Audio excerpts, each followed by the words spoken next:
tecnologia. Ration కోసం గంటల తరబడి క్యూలో నిలబడి తమ వంతు ఎప్పుడు వస్తుందా అని ఎదురు చూసే రోజులు ఇక క్రమంగా ముగిసిపోతున్నాయి.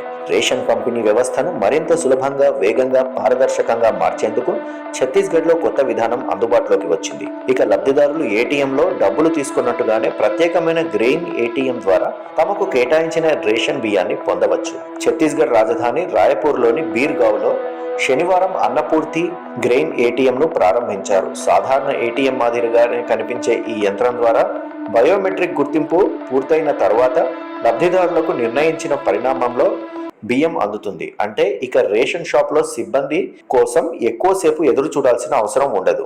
లబ్ధిదారులు తమ కార్డు వివరాలను నమోదు చేసి ఫింగర్ ప్రింట్ తర్వాత తమ గుర్తింపును నిర్ధారించుకోవాలి. గుర్తింపు పూర్తయిన వెంటనే వారి రేషన్ కార్డుకు కేటాయించిన పరిమాణంలో బియ్యాన్ని గ్రెయిన్ ఏటీఎం ఆటోమేటిక్ గా బయటకు పంపిస్తుంది. ఈ గ్రెయిన్ ఏటీఎం ప్రత్యేకత ఏమిటంటే ఇందులో దాదాపు 2500 కిలోల వరకు బియ్యాన్ని నిల్వ చేసే సామర్థ్యం ఉంటుంది. బియ్యాన్ని యంత్రంలోకి నింపడం, లబ్ధిదారులకు అవసరమైన పరిమాణంలో బయటకు పంపించడం వంటి ప్రక్రియను ఆటోమేటెడ్ సిస్టమ్ నిర్వహిస్తుంది. ఈ గ్రెయిన్ ఏటీఎం నిర్వహణ బాధ్యతలను స్థానిక మహిళా స్వయం సహాయక సంఘమైన జ్యోతి గ్రూప్ కు అప్పగించారు. దీంతో ఆధునిక రేషన్ పంపిణీ విధానంతో పాటు స్థానిక మహిళా సంఘాల భాగస్వామ్యం కూడా ఈ కార్యక్రమంలో భాగమైంది. ముఖ్యంగా ఉద్యోగాలు చేసే మహిళలకు, ఇంటి బాధ్యతలు చూసుకునే మహిళలకు ఈ విధానం ఎంతగానో ఉపయోగంగా ఉంది అని చెప్పవచ్చు.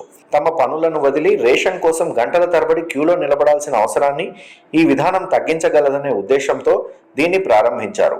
ఇక grain ATM one nation card విధానంలో భాగంగా ప్రారంభించారు. దీంతో వలస కార్మికులతో పాటు అర్హత కలిగిన లబ్ధిదారులు కూడా తమకు కేటాయించిన రేషన్ను పొందే అవకాశం ఉంటుంది. రేషన్ పంపిణీలో పారదర్శకతను పెంచడం, సమయాన్ని ఆదా చేయడం, లబ్ధిదారులకు సులభమైన సేవలు అందించడం ఈ కొత్త విధానం ప్రధాన లక్ష్యం అని చెబుతున్నారు. బయోమెట్రిక్ గుర్తింపు ఆధారంగా రేషన్ అందించడం వల్ల సరైన లబ్ధిదారుడికే కేటాయించిన సరుకులు అందేలా వ్యవస్థను రూపొందించారు.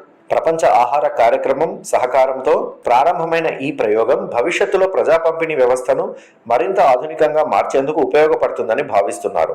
అంటే ఇప్పటి వరకు డబ్బు తీసుకునేందుకు ఏటీఎంలు మాత్రమే చూసాం. ఇప్పుడు రేషన్ బియ్యం కూడా ఏటీఎం తరహాలో పొందే రోజులు వచ్చేశాయి. రేషన్ కోసం పొరవాటి క్యూలకు బదులు బయోమెట్రిక్ గుర్తింపు, ఆటోమేటెడ్ యంత్రం, వేగవంతమైన పంపిణీ ఇదే ఛత్తీస్గఢ్లో ప్రారంభమైన కొత్త గ్రెయిన్ ఏటీఎం ప్రత్యేకత.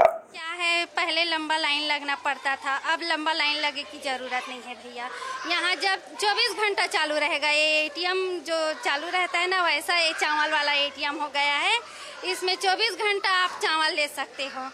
अपना कार्ड नंबर डालोगे और फिंगर लगाओगे, फिर अपना चावल जितना केजी है उतना केजी उठा के ले जाओगे। बहुत ही समझ ला, वहाँ नंबर लगाए लाइन लगाए 4 घंटा 5 घंटा एक से हमला बहुत सुविधा वैसे कि अपन आए हैं, चावल निकाले हैं और सिखाई से फिर हो गए, जल्दी हो गए काम। बहुत अच्छा है, क्या कहते हैं, नौकरी वालों के लिए बहुत अच्छा होएगा। जो ड्यूटी करते हैं, जिनके लिए पूरा दिन चावल लेने में चला जाता रहा, उनके लिए भी बहुत अच्छा है और हम लोगों के लिए भी अच्छा है। बच्चे छोड़ के आते थे और समय का बहुत बचत होगा इसमें और आसानी से हम चावल ले पाएंगे।